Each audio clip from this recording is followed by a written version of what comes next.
Hey there, it's Victoria McCooey from victoriamccooey.com and Victoria McCooey Coaching. So I had to come on live today because I spoke with a woman today, somebody who came to me wondering if she needed my coaching services. And this woman is in an abusive marriage and doesn't even realize it. This is rampant among the women I speak to. And I just wanted to come on and share some things with you because I just want you to know that what you're going through might not be okay. It might seem okay to you because it's become your new normal.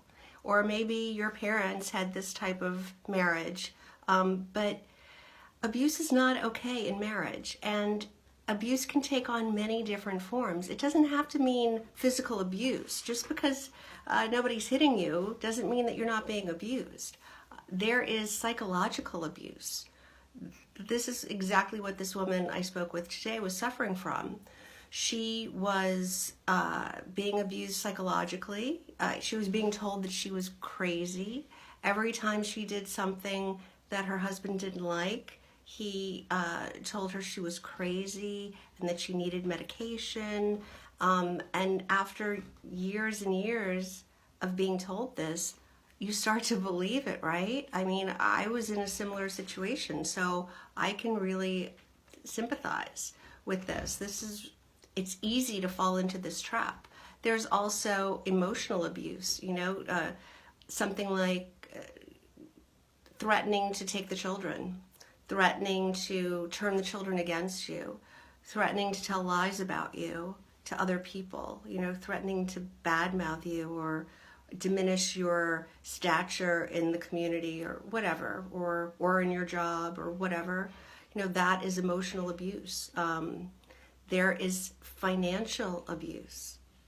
If the person doesn't allow you access to marital funds, if there's money that is marital that you're not allowed to spend without checking with someone, or you're only given a certain amount of money, you don't have a say in where the money goes or how it's spent, that can be a type of financial abuse. Or someone stealing your money that you make from you, taking it without against your will. That is financial abuse. And of course, verbal abuse. Name calling is not okay. It really wears at you. It diminishes your self-esteem. It lowers your self-confidence. It's like a slow form of torture, It's like a slow drip. It wears away at you until you become just a shell of a person. And then you can't take care of anyone. You can't take care of yourself. You certainly can't take care of your children. This is a real physical dilemma and stress. With any of these abuses comes a new layer of stress. I mean, our lives are stressful enough, right? And then you add this on top of it. It's very stressful. And our bodies are not equipped to handle long-term stress.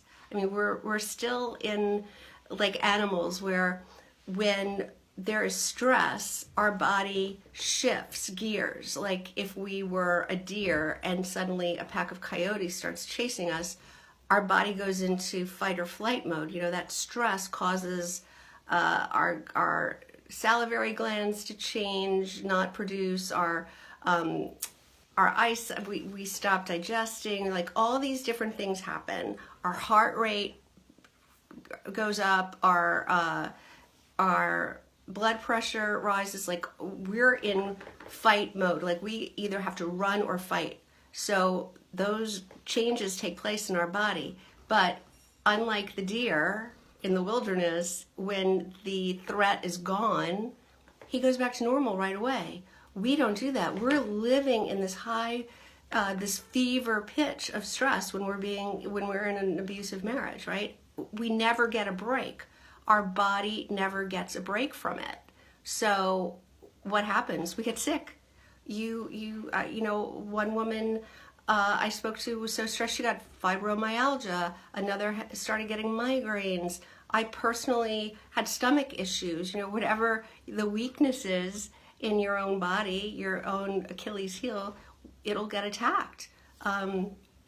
Pancreatitis, I've seen, shingles, stress manifests in all these terrible physical ailments. So it is not okay to stay in this sort of abusive situation, because you're going to get sick.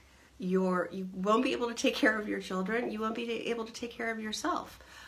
So I wanted to pop in because so many people I talk to daily are in these sorts of abusive situations and don't even realize they're being abused. Many of the women I help are married to narcissistic men. It's really hard to imagine leaving someone like that because, because they're bullies. You're scared to death of the retaliation. But this is what I do. I help you overcome the fear, because they're bullies. Their bark is a lot bigger than their bite, but you can't see that when you're in it. I know that.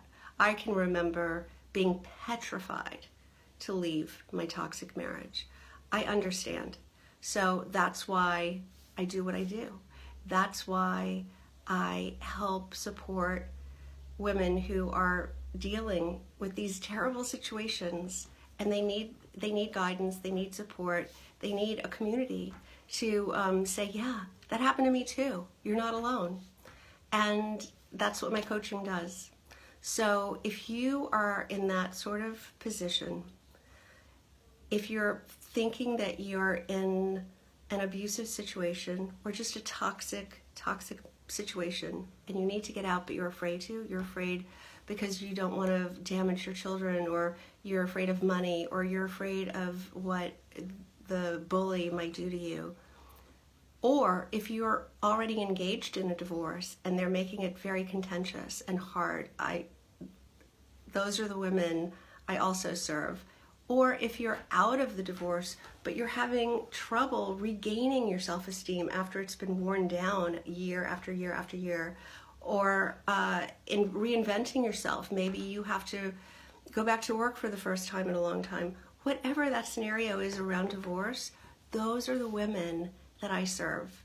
And I have lots of different levels of support. So there is something available for every budget, for every person, for everybody's financial situation. And it is totally my passion and my great privilege to be able to help people who are in the situation I once was, because I was able to experience such a huge transformation in my own life. I had to give back. I had to get educated on everything around this personality disorder and how to overcome a relationship with someone like that, how to deal with it, how to go through the divorce process, years of education in counseling victims of domestic violence. I served as a volunteer for a decade, helping women who showed up in the hospital from a domestic violence issue.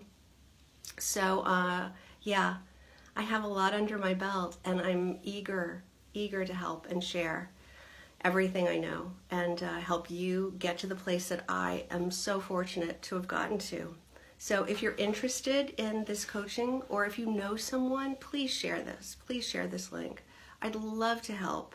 And I will put a link to my website in the post, but it's just my name, victoriamccooey.com. And I hope you'll check it out. You can read some testimonials from some of my former clients who I've helped make this great transformation, going from